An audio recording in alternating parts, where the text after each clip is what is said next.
Australia में रहता हूँ। 2 साल पहले पिताजी चले गए। तब से जिंदगी में कुछ भी करने से बहुत डर लगता है। मेरे ऊपर बहुत सी रिस्पॉन्सिबिलिटी होने के कारण हर वक्त ये डर रहता है कि मुझे कुछ हो ना जाए, और अगर हो गया तो मेरे परिवार का क्या होगा। कसाईवाड़े में पशु बंधे हैं, हरा चारा भी दिया जा रहा है, पंखा भी चल रहा है, समझ रहे हो?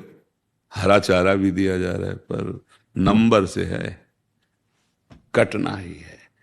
ये सकल प्रपंच काल का कसाईवाड़ा है, मृत्यु गड़ासा है, नंबर से शुरू है। लाखों रोज मर रहे हैं, लाखों रोज जन्म रहे हैं, लाखों नाच रहे हैं, लाखों रो रहे हैं। देखो सृष्टि में देखो ना, तो उन्हीं लाखों में हमारा तुम्हारा भी नंबर आएगा। नंबर तो आएगा प्यारे। काल के कराल प्रहार से यहां कोई नहीं बच पाया। बड़े बड़े अभिमानी, बड़े बड़े तपस्वी, बड़े बड़े महात्मा साहब, तो काल का प्रहार जहां तन पे होता है, महात्मा लोग उसकी आसक्ति छोड़ दिए। तो काल का प्रहार तन पे हुआ, उनको स्पर्श भी नहीं हुआ, वो आत्मस्वरूप काल स्वरूप स्वयं हो जाते हैं। भाई यही बचना होता है, नहीं जाना तो यहां से सबको पड़ेगा। भगवान चिदानंद वपु धारण किए, वो भी अंतर ध्यान किए, तो तुम कैसे रुक सकते हो? हालत तो कि शरीर का कुछ हो ना जाए, कभी भी हो सकता है। हाँ, इसी डर से बचाने के लिए ये संत महात्मा अध्यात्म के गीत गा रहे हैं कि अगर उनकी बात मान लोगे तो डर से तुम बच जाओगे। डर जो है, हाँ, अज्ञान के कारण है। महात्माओं को डर थोड़ी होता है महर्षि, कोई। आप अपने सत्संग में, एकांतिक में जब भी काफी बार ऐसी चर्चा करते हो, मरना है, जाना है, जी। बट संसार में तो ऐसा कोई कह दे तो अशुभ माना जाता है महाराज जी, फिर बहुत डर सा लगता है कि जाना है। हाँ, इसीलिए बट तो। आप तो एकदम ऐसे कहते हो, जाना है, मरना है, हाँ, तुम्हें भी जाना है, ये हमें भी तुम्हें जाना अमर करने के लिए, तुम्हें निर्भय करने के लिए, निडर करने के लिए असलियत तुम्हारे सामने रखते हैं। ये असलियत है कि नहीं, बोलो? हाँ, ये असलियत है ना। पता नहीं गेट से तुम बाहर निकल पाओ कि ना निकल पाओ, पता नहीं हम अगला शब्द बोल पाए कि ना बोल पाए। सच्ची बात, फांसी देने वाले को तो पता है कि अमुक तारीख को अमुक समय में फांसी दी जाएगी, किस समय काल अगला दबाकर किस घटना से, किस भाव से नष्ट कर दे, पक्की बात है।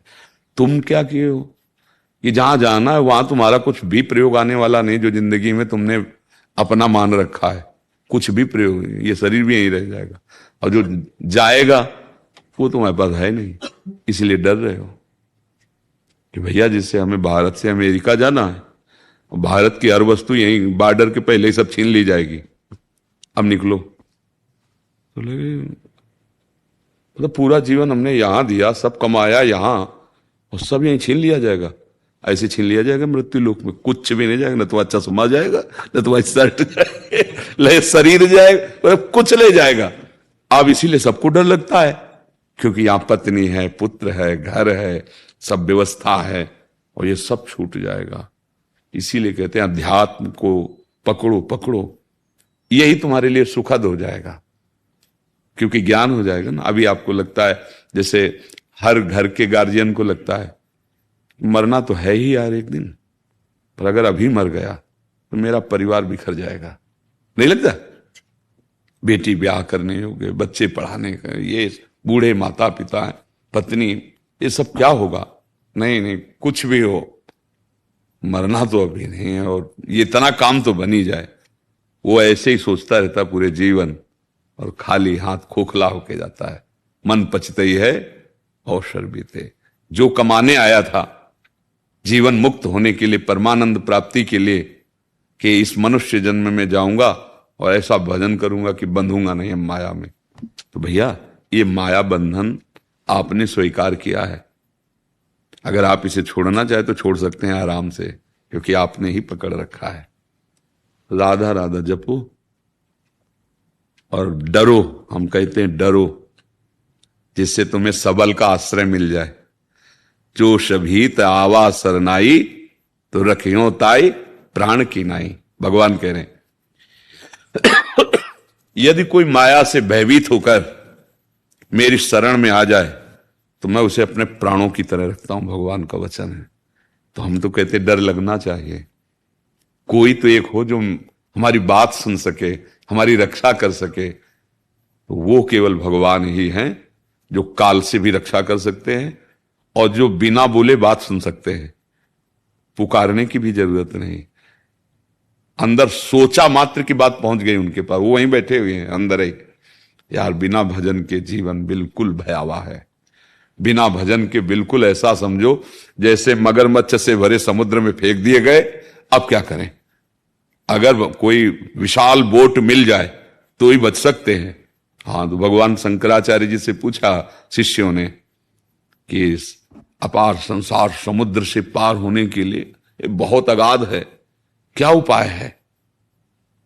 गुरु कृपालो कृपया वदेत श्री विश्वेश्वर पादाम्बुज दीर्घ नौका।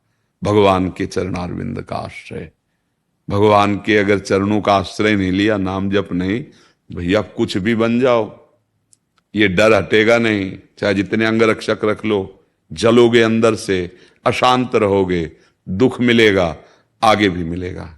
ये जन्म केवल मनुष्य शरीर इसीलिए दिया गया कि सब कुछ कार्य करो और राधा राधा राधा राधा राधा, फिर आप देखो निर्भय हो जाओगे। भगवदा आनंद के बिना विषय आनंद तुम कितना भी समेट लो, ना निर्भय हो सकते हो, ना निश्चिंत हो सकते हो, ना निशोक हो सकते हो। इसीलिए हम सबसे प्रार्थना करते हैं, तुम बात हमारी समझो या ना समझो, डॉक्टर की दवा मान के राधा राधा राधा राधा, स्नान करो ना करो, कैसे भी हो, अपवित्र पवित्रो वा सर्वावस्थांगतो पिवा या स्मरेत पुंडरीकाक्षम सवायाभ्यंतरा शुचि। वो बाह्य और अभ्यंतर दोनों से परम पवित्र हो जाता है जो पुंडरीकाक्ष कमल नयन प्रभु का स्मरण करता है। तो राधा राधा राधा राधा, कृष्ण कृष्ण कृष्ण, जो आपको प्रिय नाम लगे नाम जपो और सत्संग सुनते रहना और भगवान का भरोसा रखो। तुमसे सृष्टि नहीं चल रही, भगवान से। जो तुम्हारे परिवार के जन हैं, भगवान सबका भरण पोषण कर। अभी परिवार कैसे ऐसे लोग हैं, जिसे बहुत से ऐसे हैं कि जिनके द्वारा बड़ा परिवार चल रहा है और शरीर नहीं रहता, तो उनका परिवार कोई भीख नहीं मांगने लगता, भगवान संभाल लेते हैं। कोई न कोई ऐसा तैयार कर देते हैं जो उनका संरक्षण करता, और फिर वो उसके रहने से जो अच्छा नहीं होता, उससे भी ज्यादा अच्छा उसका परिवार हो जाता है। हमने देखा है। ऐसा ना सोचे कि अगर हम मर जाएंगे तो हमारे परिवार का क्या होगा। नहीं, पूरे विश्व ब्रह्मांड को आप थोड़ी पोषित कर रहे हो, पशु पक्षी जीव जन सबका। देखो उसकी कृपा पर दृष्टि डालो। शरीर में अगर देखो तो कहीं दूध नहीं है, इतना मीठा उतना ही गर्म, और हमारे लिए जीवन पोषण करने वाला ये भगवान ने बना दिया था। माता के वक्षा स्थल से हमारा पोषण हुआ। जब हम गर्भ से बाहर आए तो सबसे पहला हमारा पोषणकारी माँ का। अच्छा, जब गर्भ में थे तब कौन पोषण कर रहा था?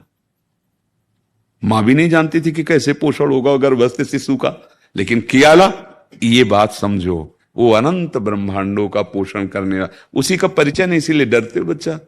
पर इतना जरूर हम कह रहे हैं कि चाहे जिस पद में हो, चाहे जितना रुपया कमा लो, ये काल का कसाईवाड़ा पूरा प्रपंच है, वो काटेगा। तो उससे बचने के लिए जिसके हाथ में काल रूपी डंडा है वो है श्री कृष्ण।